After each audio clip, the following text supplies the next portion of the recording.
Hello बच्चों, आप सभी का स्वागत है हमारे YouTube channel SP coaching institute के इस बेहतरीन चैनल पर, जिस पर अभी से कुछ क्लासेस स्टार्ट होने जा रही हैं। जैसे फिजिक्स आप पहले पढ़ चुके हैं फिजिक्स के बारे में, तो आज यहाँ से फिजिक्स फर्स्ट चैप्टर स्टार्ट होने जा रहा है। बायोलॉजी की क्लासेस निरंतर चल रही हैं हमारे YouTube चैनल पर। आप बायोलॉजी की क्लासेस हमारे चैनल पर जाकर उनकी क्लासेस को अटेंड कर सकते हैं। तो आज हम लोग डिस्कस करने जा रहे हैं फिजिक्स फर्स्ट का फर्स्ट चैप्टर, जो शुरू होता है एक यूनिट के नाम से, जिसका नाम है स्थिर वैद्युतिकी। क्या नाम है?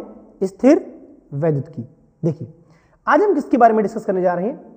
कुछ टॉपिक्स हैं हमारे, जैसे इलेक्ट्रिसिटी, वैद्युतिकी, टाइप्स ऑफ चार्ज, चार्ज के कितने प्रकार होते हैं, मेथड्स ऑफ चार्ज, यानी कि किसी चीज को आवेशित करने के कितने प्रकार हो सकते हैं। बात समझ में आई? तो सबसे पहले स्टार्ट करते हैं एक यूनिट से, जिसका नाम है स्थिर वैद्युतिकी। क्या नाम है? स्थिर वैद्युतिकी।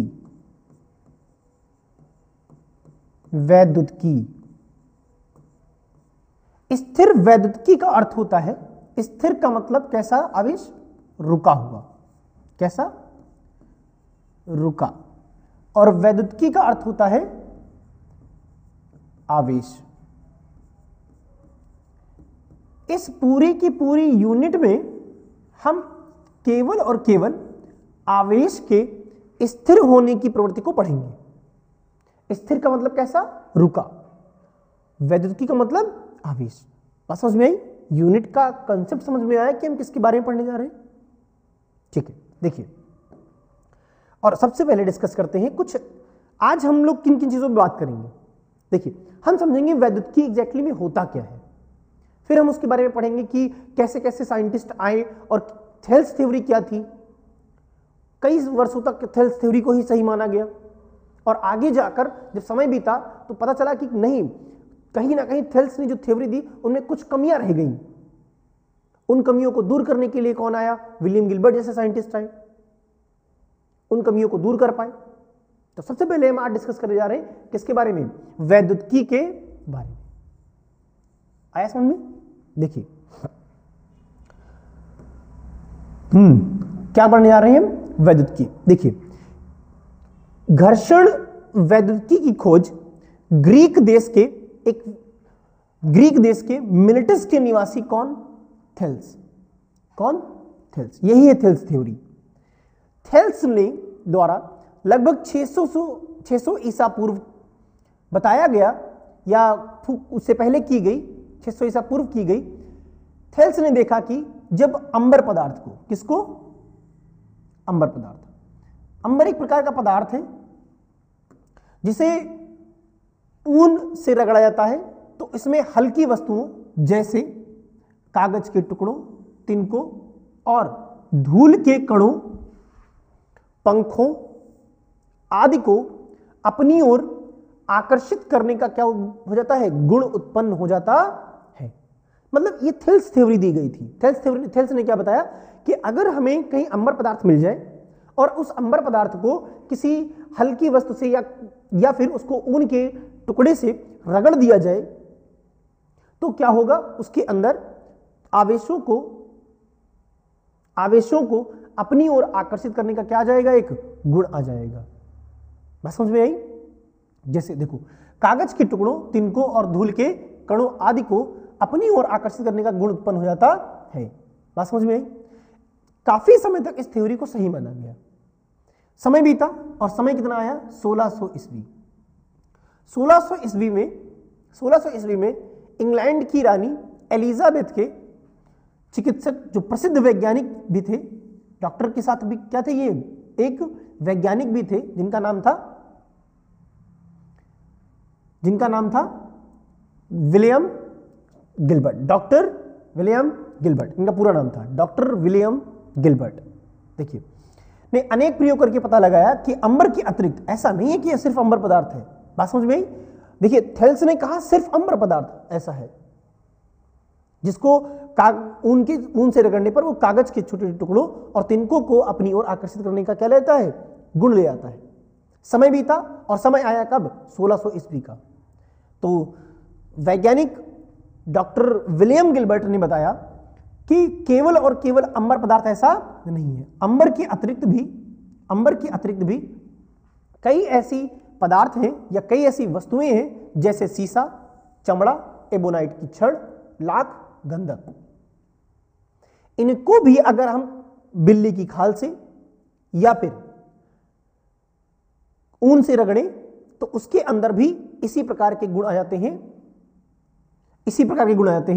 और इसे हम क्या कहते हैं, वैद्युतिकी के नाम से जानते हैं। बात समझ में आई? आगे बढ़े।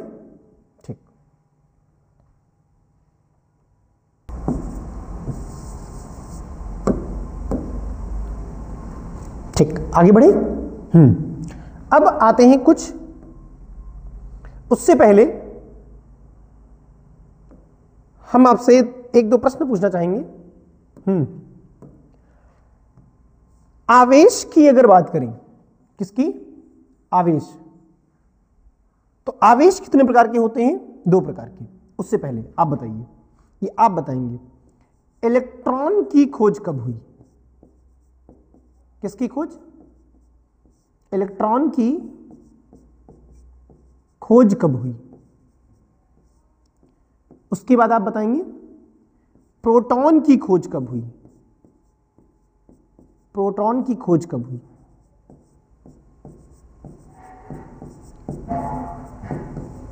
प्रोटॉन के बाद किसको बताना है,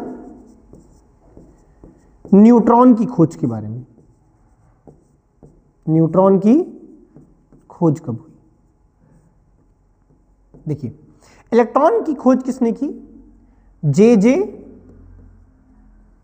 क्या नाम था इनका, जे थॉमसन। क्या नाम था, जे थॉमसन। प्रोटॉन की खोज किसने की, रदरफोर्ड ने। किसने की, रदरफोर्ड ने, रदरफोर्ड ने। अच्छा, न्यूट्रॉन की किसने की, जेम्स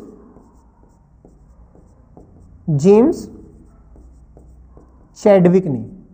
किसने की, जेम्स चैडविक ने। देखिए, इलेक्ट्रॉन की खोज किसने की, जे थॉमसन द्वारा। कब की गई, तो पूछे कब की गई तो कह देना 1897, 1897 में। प्रोटॉन की खोज कब हुई, सन 1920 में। न्यूट्रॉन की खोज कब हुई, सन 1932 में। 1932 में। बात समझ में आ गई? चलो आगे बढ़े, अगली स्लाइड पे हम आते हैं।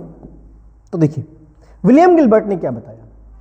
विलियम गिलबर्ट के अनुसार वस्तुओं के घर्षण से, उनको जब घर्षित किया जाता है, उनको रगड़ा जाता है, तो 2 तरह के आवेश प्राप्त होते हैं। अब विलियम गिलबर्ट ने क्या कहा, देखिए, विलियम गिलबर्ट के द्वारा बताया गया, विलियम गिलबर्ट के अनुसार वस्तुओं के घर्षण से 2 तरह के आवेश प्राप्त होते हैं, जिनका नामांकन किसने किया, बेंजामिन फ्रैंकलिन ने। किसने, बेंजामिन फ्रैंकलिन ने। देखिए, जिन्हें अमेरिकी वैज्ञानिक बेंजामिन फ्रैंकलिन ने क्या कहा, धनात्मक और कैसा, ऋणात्मक आवेश, यानी कि पॉजिटिव और निगेटिव चार्ज का। बात समझ में आई? ये नाम किसके द्वारा दिया गया, बेंजामिन फ्रैंकलिन के द्वारा। इस प्रकार आवेशों को क्या कर दिया गया, 2 प्रकार में बांट दिया गया। पहला कौन सा, पहला कौन सा, पॉजिटिव यानी कि धनावेश, और दूसरा कौन सा होता है, दूसरा कौन सा, निगेटिव अर्थात ऋणावेश। अब समझते हैं धनावेश और ऋणावेश क्या होते हैं। देखिए, हम ये जानते हैं कि किसी भी पदार्थ में जितनी इलेक्ट्रॉनों की संख्या होती है, उतनी संख्या किसकी होती है, प्रोटॉनों की संख्या। किसी पदार्थ में जितने इलेक्ट्रॉन उतने ही क्या, प्रोटॉन। तो तो अगर कोई भी पदार्थ में जितने इलेक्ट्रॉन उतने प्रोटॉन, तो वो पदार्थ हो जाता है कैसा? उदासीन। कैसा हो जाता है? उदासीन। आगे समझ में? अगर किसी चालक पदार्थ में इलेक्ट्रॉनों और प्रोटॉनों की संख्या समान है तो हम उसे क्या कहते हैं? उदासीन पदार्थ। बात समझ में आई? अब अगर इस चालक पदार्थ से इलेक्ट्रॉनों की संख्या में कमी कर ली जाए, मान लो एक इलेक्ट्रॉन यहां से क्या कर लिया गया? बाहर की तरफ निकाल लिया गया। तो पहले कितने थे? 4। अब कितने? पहले कितने थे? 5। पहले कितने थे? 1 2 3 4 5। अब कितने रह गए? 4। प्रोटॉनों की संख्या वैसी ही रही। अगर किसी चालक पदार्थ में इलेक्ट्रॉनों की संख्या में कमी आ जाए और प्रोटॉनों की संख्या में क्या हो जाए? वृद्धि हो जाए, तो पदार्थ कैसा? धनावेशित। क्योंकि इस पर किसके चार्ज ज्यादा हो गए? किसके? प्रोटॉन के। तो प्रोटॉन कैसा होता है? धनावेशित। बात समझ में आई? किसी पदार्थ पर इलेक्ट्रॉनों की संख्या में कमी के कारण उत्पन्न आवेश को क्या कहते हैं? धन आवेश कहते हैं। मेरी बात समझ पाए आप? कि अगर किसी चालक पदार्थ में जितने प्रोटॉन हैं उतने ही क्या होते हैं? इलेक्ट्रॉन होते हैं। बात समझ में आई? अब अगर किसी चालक पदार्थ में इलेक्ट्रॉनों की संख्या में क्या आ जाए?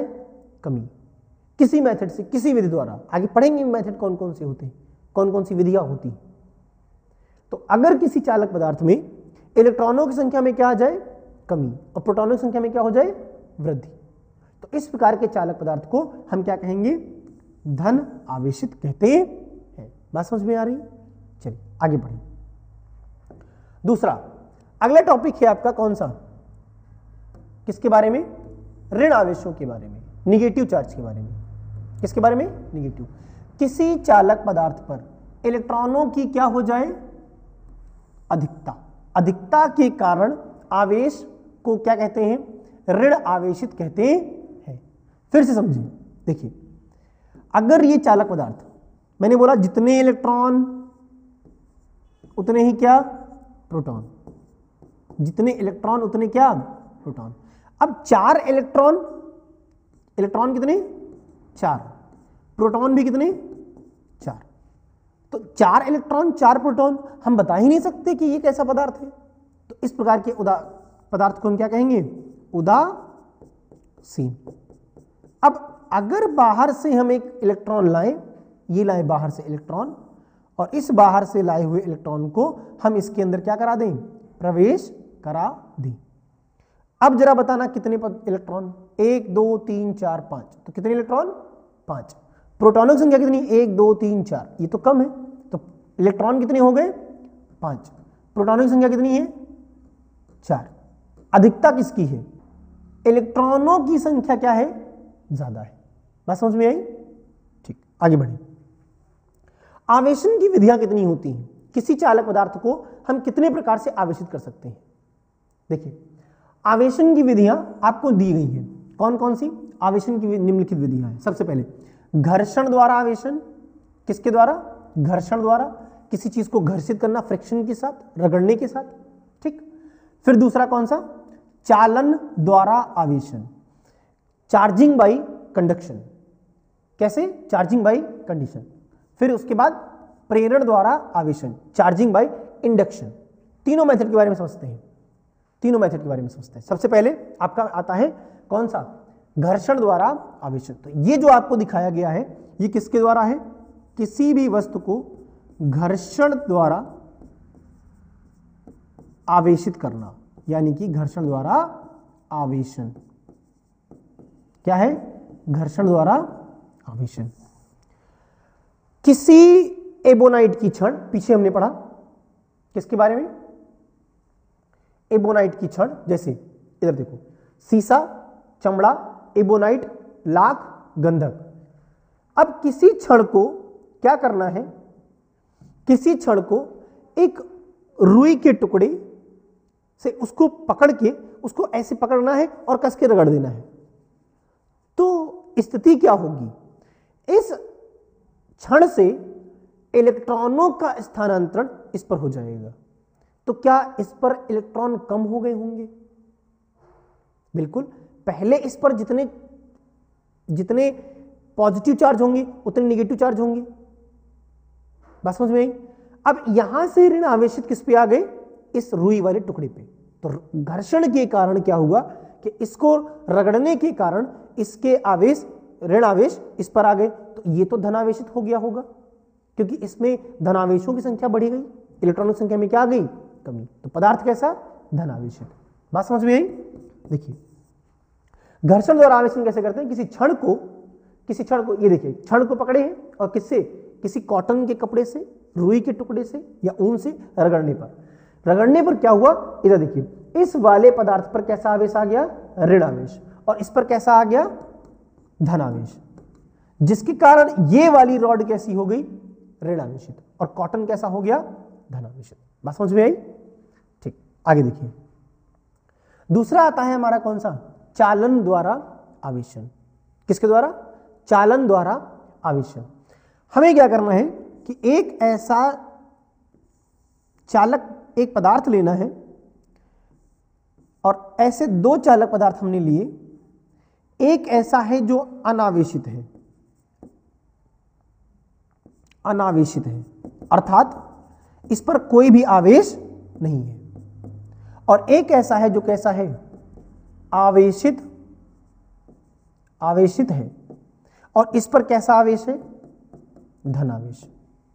कैसा आवेश है, धनावेश। हमें क्या करना है, हम जब दोनों को आपस में क्या कराएंगे, टच कराएंगे। तो देखिए एक ऐसा चालक पदार्थ जो अनावेशित है, कैसा है, अनावेशित,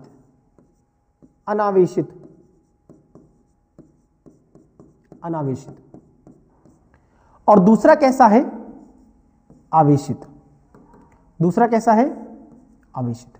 दोनों को आपस में क्या कराया, टच कराया।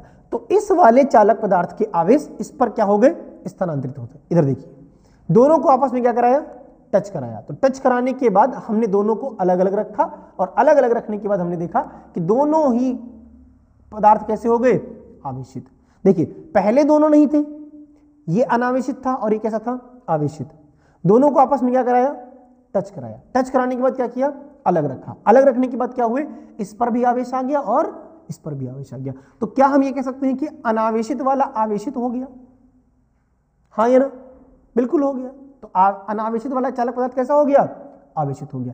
इसे हम क्या कहते हैं, चालन द्वारा आवेशन। बात समझ में आई? ठीक, आगे बढ़े। दूसरा कौन सा है, प्रेरण द्वारा आवेशन। किस प्रकार प्रेरण द्वारा आवेशन कैसे देते हैं। अब फिर से वैसे ही मान लीजिए कि एक ऐसा गोला है जिस पर हमने जिसके पास धनावेश भी है और ऋणावेश भी है, हाँ या ना। जब हम इस धनावेश को इसके पास लेकर जाएंगे, इस धनावेश की क्षण को इसके पास लेकर जाएंगे, तो जैसे ही पास लेकर जाएंगे तो हम जानते हैं कि जब दो आवेश एक जैसे होते हैं तो इनमें क्या होता है, प्रतिकर्षण होता है। क्या होता है, प्रतिकर्षण होता है। अब वो पॉजिटिव पॉजिटिव हो सकते हैं, निगेटिव निगेटिव हो सकते हैं। एक जैसे चार्ज यानी कि सजातीय आवेश तो क्या होगा, प्रतिकर्षण, और विजातीय आवेश मतलब अलग अलग, तो उसमें क्या होता है, आकर्षण होता है। क्या होता है, आकर्षण। अब वो चाहे पॉजिटिव और निगेटिव हो या निगेटिव और पॉजिटिव हो, बात तो दोनों ही की, ठीक है। तो इस चीज को ध्यान में रखिए कि अगर आवेशों की प्रकृति एक जैसी तो क्या होगा उनमें, प्रतिकर्षण। अगर आवेशों की प्रकृति अलग अलग तो क्या होगा उसमें, आकर्षण। तो देखिए यहां पर धनावेश था, इधर कितना था, ऋणावेश। तो यहां से जब हम धनावेश की क्षण को यहां पर लेकर गए तो यहां से धनावेश और धनावेश में क्या हो गया, प्रतिकर्षण, जिसके कारण धनावेश भूसंपर्कित होने के कारण ग्राउंड में चला गया। बात समझ में आई। अब हम जब जैसे इसको दूर लेकर आएंगे, ऐसे दूर लेकर आएंगे तो इस पर कैसा आवेश आ जाएगा, ऋणावेशित। बात समझ में आई, कोई डाउट? चलिए आगे बढ़ते हैं। आवेश का क्वांटीकरण क्या होता है, क्वांटाइजेशन ऑफ चार्ज किसे कहते हैं। देखिए प्रकृति में पाया जाने वाला न्यूनतम आवेश इलेक्ट्रॉन का आवेश है। इसे किससे प्रदर्शित करते हैं, ई से प्रकट किया जाता है। अतः प्रकृति में ई मतलब इलेक्ट्रॉन, इलेक्ट्रॉन से छोटा आवेश कोई भी संभव नहीं है। किसी वस्तु द्वारा प्राप्त इलेक्ट्रॉन के आवेश का पूर्ण गुणज, क्या कहेंगे, पूर्ण गुणज, पूर्ण गुणज होता है। आवेश के इस गुण को आवेश का क्वांटीकरण या क्वांटाइजेशन ऑफ चार्ज कहते हैं। अच्छा, इसे एक और नाम जानते हैं, क्या कहते हैं इसे, परमाणुकता, परमाणुकता के नाम से जानते हैं, कहते हैं। अतः किसी वस्तु पर आवेश Q equals to n dot e, जहां n का मान 1 2 3 4 5 अनंत, इसके बाद अनंत तक हो सकता है, और E का मान सभी जानते हैं 1.6 into 10 to the power -19 coulomb होता है। कितना, 1.6 into 10 to the power -19 coulomb होता है। बात समझ में आई? ठीक, अब मेरी बात समझिएगा, इसका मेथड में पूरा समझाता हूं, आखिर ये कहना क्या चाहता है। इसके कहने का मतलब है कि अगर किसी चालक पदार्थ में, यदि किसी चालक पदार्थ में इलेक्ट्रॉन है, क्या है, इलेक्ट्रॉन है, इलेक्ट्रॉन है, और उसमें क्या है, प्रोटॉन भी है। अब इस इलेक्ट्रॉन को कब हम निकाल सकते हैं और कब नहीं निकाल सकते हैं? देखिए, अगर हम इसको यहां से निकाल लेंगे तो इलेक्ट्रॉनों की संख्या में क्या आ जाएगी, कमी। तो पदार्थ कैसा, धनावेशित। अगर इलेक्ट्रॉनों की संख्या में वृद्धि हो जाए, एक इलेक्ट्रॉन बाहर से ले आए, क्या करें, एक इलेक्ट्रॉन बाहर से ले आए, तो इलेक्ट्रॉनों की संख्या में क्या होगी, वृद्धि, और प्रोटॉनों की संख्या में क्या आ गई, कमी, जिसके कारण अब ये कैसा हो गया, ऋण आवेशित। कैसा हो गया, ऋण आवेशित। कैसा हो गया, ऋण आवेशित। किसी चालक पदार्थ में आप इलेक्ट्रॉन की संख्या को पूरा पूरा बाहर निकाल सकते हैं। बात समझ में? इसके कहने का मतलब, पूर्ण गुणज का मतलब होता है कि अगर किसी चालक पदार्थ से इलेक्ट्रॉन बाहर आएगा ना, तो वो पूरा पूरा मान लेकर बाहर आएगा। जैसे किसी चालक पदार्थ से अगर हमें इलेक्ट्रॉन को निकालना है तो कैसे निकाल सकते हैं? अगर इलेक्ट्रॉन निकालना है, या तो एक निकाल लूं, या फिर दो निकाल लूं, या फिर तीन निकाल लूं। कभी भी हम छोटी संख्याओं में ऐसे नहीं निकाल सकते कि अगर कोई ये कहे कि सर 1.5 यानी कि 1.5 इलेक्ट्रॉन निकाल के दे दीजिए, 2.5 इलेक्ट्रॉन निकाल के दे दीजिए, तो इस प्रकार हम इलेक्ट्रॉनों को निकाल नहीं सकते। वो कैसे होने चाहिए, पूर्ण गुणज होने चाहिए। या तो एक निकालो, या दो, या तीन, या चार, या डॉट डॉट डॉट, इस प्रकार निकालना है। जबकि इन छोटी छोटी संख्याओं में, इन पॉइंट वाली संख्याओं में इलेक्ट्रॉन को नहीं निकालना है। बात समझ में आई? इसका कहने का मतलब यह था कि अगर किसी चालक पदार्थ से इलेक्ट्रॉन को बाहर निकालना है या उसमें इलेक्ट्रॉन को प्रवेश कराना है, तो दो प्रकार से निकाल सकते हैं। या तो उसमें निकाल सकते हैं या फिर उसमें प्रवेश करा सकते हैं। और अगर निकालना है या प्रवेश कराना है तो वो पूर्ण गुणज होना चाहिए। क्या होना चाहिए? पूर्ण गुणज होना चाहिए, अर्थात पूरा पूरा इलेक्ट्रॉन बाहर आना चाहिए या फिर पूरा पूरा इलेक्ट्रॉन अंदर की तरफ प्रवेश करना चाहिए। बात समझ में आई? ठीक, आगे बढ़ते हैं। आज पढ़ते हैं किसके बारे में? कूलाम के नियम के बारे में। एक साइंटिस्ट थे फ्रांस के, जिनका नाम था ऑर्गनिस्ट डे कूलाम। ऑर्गनिस्ट डे कूलाम। देखिए, फ्रांसीसी वैज्ञानिक चार्ल्स ऑगस्टिन डे कूलाम ने अपने प्रयोग प्रेक्षण के आधार पर सन 1785 में दो बिंदु आवेशों के बीच लगने वाले वैद्युत बल के लिए एक नियम दिया, यानी कि प्रतिपादित किया, जिसे हम क्या कहते हैं? कूलाम का नियम कहते हैं। सुनिए, अब इस नियम में बताया क्या गया। इस नियम के अनुसार किन्हीं दो बिंदु आवेशों के बीच कार्य करने वाला आकर्षण या प्रतिकर्षण बल, पीछे बता चुका हूं मैं आकर्षण और प्रतिकर्षण बल क्या होता है। अगर आवेश एक जैसे तो प्रतिकर्षण, और आवेशों की प्रकृति अलग अलग तो क्या होगा? आकर्षण। आवेशों की मात्रा के गुणनफल के समानुपाती तथा उनके बीच की दूरी के वर्ग के व्युत्क्रमणपाती होता है। यह बल दो आवेशों को मिलाने वाली रेखा के अनुदिश कार्य करता है। बात समझ में? इधर देखिए, अब इसका डिस्क्रिप्शन देखिए कैसे। अगर कोई भी दो आवेश है, एक ये आवेश और एक ये आवेश, ये आवेश कैसा हो सकता है? धनावेशित हो सकता है। ये कैसा हो सकता है? धनावेशित हो सकता है। अब अगर दोनों आवेश एक जैसे, तो इनमें आकर्षण या प्रतिकर्षण? क्या लगेगा, प्रतिकर्षण बल, और इन्हें कितनी दूरी पे रखा गया है, r। अब इनके बीच में, इन दो आवेशों के बीच में प्रतिकर्षण बल लगेगा, हाँ या ना, इन दो आवेशों के बीच में क्या लगेगा, प्रतिकर्षण बल लगेगा। वो जो बल लगेगा वह बल इन दोनों के दोनों आवेशों के गुणनफल, यानी कि पहला वाला आवेश कैसा Q1 और दूसरा वाला कैसा मान लें Q2, दोनों वाले आवेश कैसे Q1 इंटू Q2, लगने वाला बल दोनों आवेशों के गुणनफल के क्या होगा, अनुक्रमानुपाती। ये क्या है, अनुक्रमानुपाती, या फिर से कहते हैं समानुपाती। उसके बाद इधर देखिए, गुणनफल के कैसा, समानुपाती। तो लगने वाला बल दोनों आवेशों के गुणनफल के क्या हो गया, समानुपाती, और उनकी बीच की दूरी के वर्ग के क्या होगा, व्युत्क्रमानुपाती। लगने वाला बल दोनों आवेशों के बीच की दूरी के वर्ग के, दूरी कितनी है, r। इसको मान ले समीकरण नंबर 1, इसको मान ले समीकरण नंबर 2। अब समीकरण 1 व समीकरण 2 से, समीकरण 1 व समीकरण 2 से देखिए, F अनुक्रमानुपाती Q1 into Q2 upon में क्या, R स्क्वायर। जब कभी भी समानुपाती या व्युत्क्रमानुपाती के चिन्ह को हटाते हैं तो हमेशा हम बाहर से कांस्टेंट मान लेकर आते हैं। तो F is equals to 1 upon 4 pi epsilon not Q1 into Q2 upon में R स्क्वायर। इसे हम कहते हैं कूलाम का नियम। देखिए, सबसे पहले कूलाम ने बताया कि अगर दो आवेशों को एक दूसरे से कुछ दूरी पर रखा जाए, कितनी दूरी पे, R दूरी पे, तो इनके बीच दो बल लगेंगे, या तो आकर्षण होगा या फिर प्रतिकर्षण होगा। अगर आवेशों की प्रकृति अलग अलग तो प्रतिकर्षण, अगर आवेशों की प्रकृति कैसी, अलग अलग, तो कैसा, प्रतिकर्षण। और अगर आवेशों